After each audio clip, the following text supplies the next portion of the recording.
नमस्कार, स्वदेश एजेंडा देख रहे हैं आप और मैं हूं आपके साथ राखी। एजेंडा में आज बात ईरान इजराइल जंग का वैश्विक और भारत पर प्रभाव की।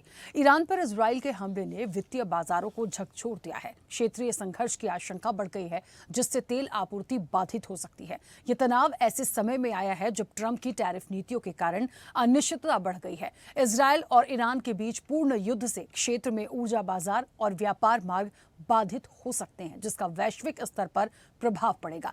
कितनी बड़ी चुनौतियां भारत के लिए भी होगी, इसी पर हम चर्चा करेंगे। उससे पहले देखिए ये रिपोर्ट।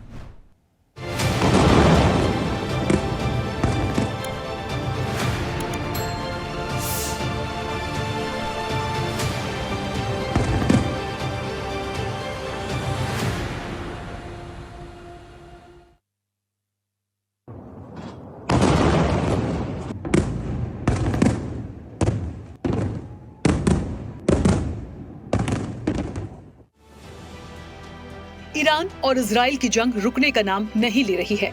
हर दिन हमले तेज होते जा रहे हैं, जिसका सीधा असर वैश्विक स्तर पर पड़ेगा। दरअसल मध्य पूर्व एक प्रमुख वैश्विक तेल उत्पादक क्षेत्र है, जहां दुनिया के कुछ सबसे बड़े तेल भंडार और उत्पादक स्थित हैं। ईरान इस क्षेत्र में सऊदी अरब और इराक के बाद तीसरा सबसे बड़ा तेल उत्पादक है। अपने तेल निर्यात पर अंतर्राष्ट्रीय प्रतिबंधों के बावजूद इस्लामिक गणराज्य अभी भी चीन और भारत को बड़ी मात्रा में कच्चा तेल भेजता है।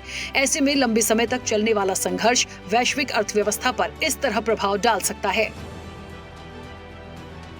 इजराइल ईरान तनाव ऐसे समय में बढ़ रहा है जब वित्तीय बाजारों में अनिश्चितता बढ़ रही है, जो अमेरिकी राष्ट्रपति डोनाल्ड ट्रंप की टैरिफ नीतियों के कारण बढ़ रही है। 2019 में किए गए विश्लेषण में पाया गया कि इजराइल और ईरान के बीच लंबे समय तक संघर्ष से ये दबाव और बढ़ सकते हैं, क्योंकि तेल की कीमत में हर 10% की वृद्धि से अगले वर्ष उपभोक्ता कीमतों में लगभग 0.4% की वृद्धि होती है। लेबनान में हिजबुल्लाह या यमन में हौथियों जैसे ईरान समर्थित समूहों के बीच बहुमोर्चे के संघर्ष से नौवहन और पर्यटन प्रभावित हो सकता है। उधर एक चिंता ये भी है कि ईरान पर हमले के बाद अब क्या वर्ल्ड वॉर की ओर बढ़ेगी दुनिया, ये भी रूस और चीन के रुख से तय होगा। रूस और चीन ईरान को सैन्य समर्थन देते हैं तो अमेरिका और नाटो के साथ टकराव हो सकता है। मध्य पूर्व में इजराइल और ईरान के बीच तनाव अपने चरम पर है। विशेषज्ञों का कहना है कि अगले 72 घंटे में स्थिति नियंत्रण से बाहर हुई तो वर्ल्ड वॉर की संभावना 30 से 40% हो सकती है। रूस ने ईरान को S-300 वायु रक्षा प्रणाली दी है। यूक्रेन युद्ध शाहिद 136 ड्रोन का इस्तेमाल किया है। अगर रूस ईरान को और हथियार या सैनिक भेजता है तो ये संघर्ष को बढ़ा सकता है। रूस मध्य पूर्व में अमेरिका के प्रभाव को कम करना चाहता है। ईरान का समर्थन उसे ये मौका दे सकता है। अभी तक चीन ने सैन्य हस्तक्षेप से इनकार किया है, लेकिन वो ईरान को आर्थिक सहायता दे सकता है, जो युद्ध को लंबा खींच सकता है। चीन मध्य पूर्व में अपने तेल और गैस हितों को सुरक्षित रखना चाहता है। अगर इजराइल अमेरिका गठबंधन मजबूत हुआ तो चीन ईरान के साथ खड़ा हो सकता है। सबसे महत्वपूर्ण पहलू अन्य देशों की भूमिका और भारत भी है। जॉर्डन ने ईरान के ड्रोन को रोकने में मदद की, लेकिन सऊदी अरब और यूएई तटस्थ रहना चाहते हैं। तुर्की ने मध्यस्थता की पेशकश की, लेकिन इजराइल के साथ उसके रिश्ते तनावपूर्ण हैं। भारत ने शांति की अपील की है, अपने नागरिकों को मध्य पूर्व से लौटने की सलाह दी है, लेकिन यदि ये जंग नहीं रुकी तो भारत पर इसका व्यापक असर पड़ेगा।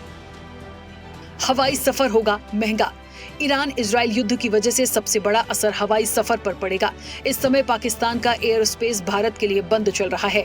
इसके ऊपर अब इराक और ईरान का एयर स्पेस भी बंद हो चुका है। ऐसे में भारत का जो भी विमान यूरोप, अमेरिका या फिर कनाडा के लिए जाएगा, उसे लंबी दूरी तय करनी पड़ेगी। दूरी बढ़ेगी तो उससे यात्रियों का ट्रैवल टाइम भी बढ़ेगा और विमान का किराया भी ज्यादा हो जाएगा। आयात बिल में इजाफा। ईरान इजराइल का युद्ध जब से शुरू हुआ है, क्रूड के दामों में भी आग लगी है। सिर्फ 2 दिन के आंकड़े बता रहे हैं, क्रूड के दाम 15% तक बढ़ चुके हैं।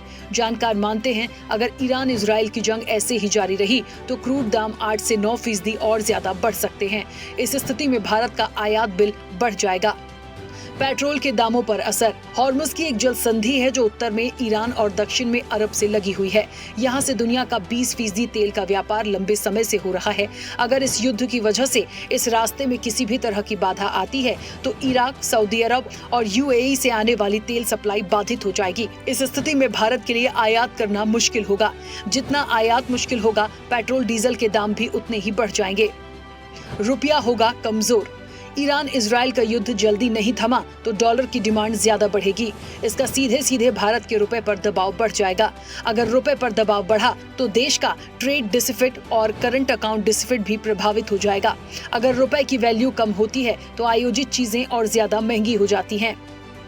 कामगारों के लिए संकट। भारत से करीब 1 करोड़ लोग खाड़ी देशों में काम करने के लिए जाते हैं। पिछले साल इन्हीं कामगारों ने भारत में 45 अरब डॉलर भेजे थे, जो देश की अर्थव्यवस्था के लिए काफी फायदेमंद रहे। लेकिन अगर युद्ध और भीषण होता है तो उस स्थिति में इन 1 करोड़ कामगारों के काम पर संकट आएगा और उसका असर भारत की अर्थव्यवस्था पर पड़ेगा। बहरहाल ईरान और इजराइल के बीच तनाव जारी है। दोनों ओर से हमले लगातार हो रहे हैं। यदि ये नहीं रुका तो इसके दूरगामी परिणाम अर्थव्यवस्था के लिए घातक हो सकते हैं। ऐसे में भारत ने शांति की अपील जरूर की है, लेकिन क्या भारत आगामी समय के लिए किसी अलग रणनीति पर काम करेगा? और हाँ, तो क्या हो सकता है उस रणनीति का हिस्सा? ये बड़ा सवाल है। चैनल हेड आरपी श्रीवास्तव के साथ एग्जीक्यूटिव एडिटर राखी वर्मा की रिपोर्ट।